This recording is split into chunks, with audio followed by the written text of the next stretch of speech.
Hello everyone. As most people know by now, I generally only deal with Scandinavian or Finnish locks, but one day there was a talk about a really hard lock called the WSW from Zeiss Ikon. I of course had no idea what this lock was and proceeded to ask a bunch of awkward questions, ending the conversation abruptly. Until I started again because the awkward is good. Apparently, the WSW is a lock with two rows of side pins, where one of the rows are pinned up fully and the other has three free spaces. As we all know, adding a pin makes the lock significantly more difficult, so adding 3 makes for quite a challenge. Which is where Artichoke said this: "If you can open one with 10, I will bake and send you a cake." The deal was set. I knew I had to get that cake, no matter what. I thought it would be a good idea to try to pick the real lock first, but I quickly ran into issues. When you're to pick like an oval lock or something big, I can grip here pretty much as tightly as I want, and the lock is gonna work just fine. But there's just so little meat here that when you clamp this in a vise, you can actually start deforming this, and it will cause some resistance when moving here. That is where this little invention comes up. It is my own little 3D printed Euro holder. I can clamp here as much as I want, and it's going to distribute the force easily. Okay, good. Another thing that I noticed is that this little part here, it wants to pop off. So I just went in and filled it in here. This is not glued in place, it just fits in there really snugly. So that's good. But there was one more issue. One I couldn't fix quite as easily. And that's tensioning this lock. I mean, like, look at this. This keyboard here is so wide. I mean, like, you almost have to just go like this, you know? It's ridiculous. So I guess the shaft of a really thick tensioner could maybe do it sometimes, but it just isn't good enough. So I did as usual. I went down to the garage and I went ahead and made this thing here. This is made from 10 millimeter rod, which I just turned it off center here and milled this part here in. And this here is like, it's really good to tension this thing here. It's such a wide tensioner, works just fine.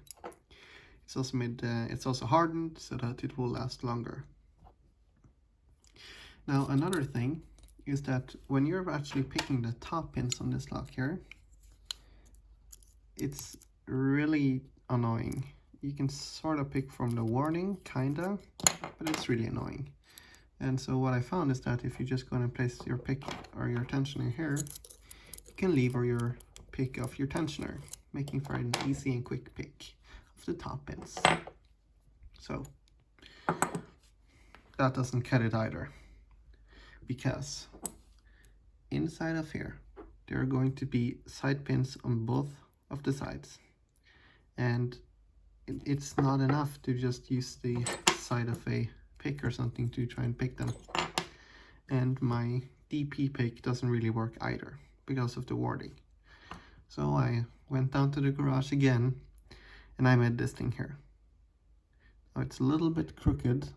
Maybe I can straighten that out right now. But this thing here works like a little flag, like a little dimple pick to pick the sides. And this makes short work of the side pins.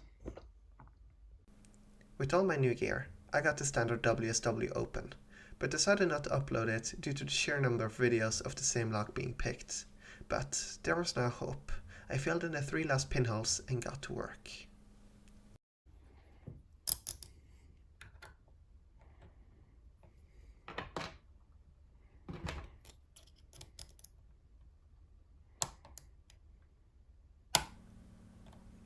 So here you can see me levering off my pick of the tensioner. That is a technique that I found pretty successful on this lock. Here I actually speed it up because I spent 50 minutes on this lock here. 50 minutes. Wow, this was a long pick. Do note that this was a semi-blind pick. What I did is that I just tossed in 3 of 3 more of the pins.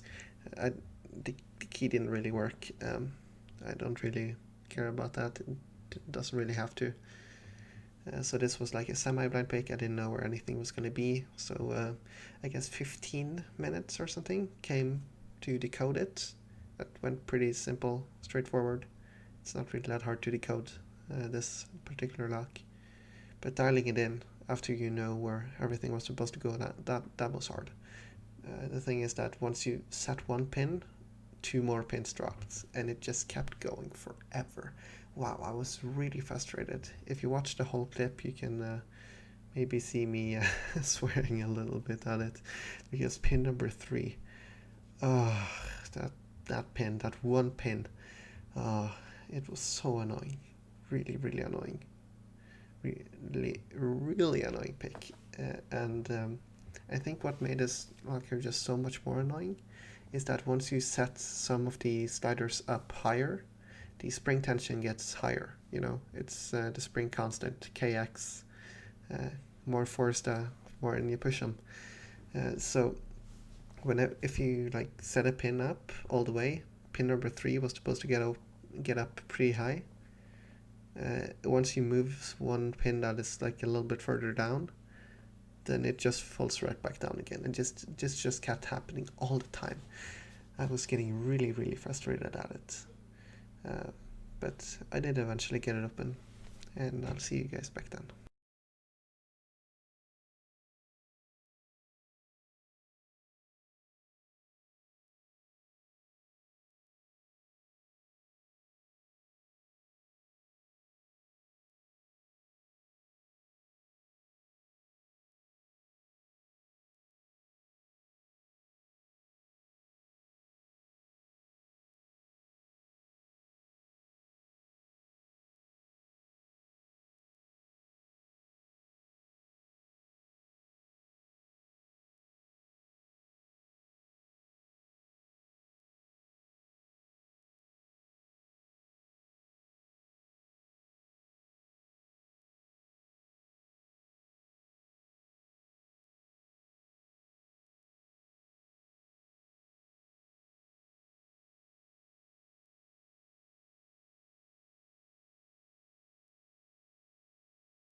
I'm gonna reset it now.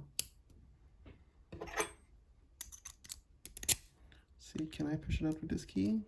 No. Can I push it out with this key? Yes, okay. The reason I'm doing this with the key is because these side pins here, they will actually pop out if you don't have any key in them. Okay, I'm just going to move a lot of this out of the way. This is from the other lock. This is like 2 combined locks in one. Let's go ahead and start off here now, first with the sidebars.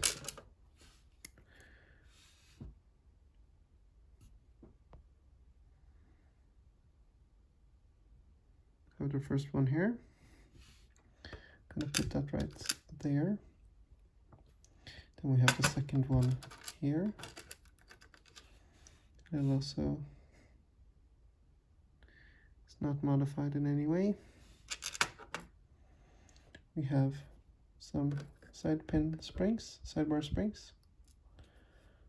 And my fourth one here. There we go. Now we're moving on to the top pins. They're not really the biggest deal.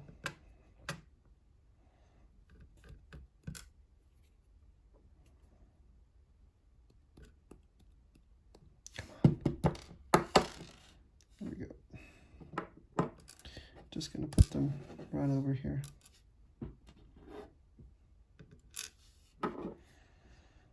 And now moving on to the sidebar pins. So I can take this key out like so. So here we have 1, 2, 3, 4, 5, 6, 7, 8,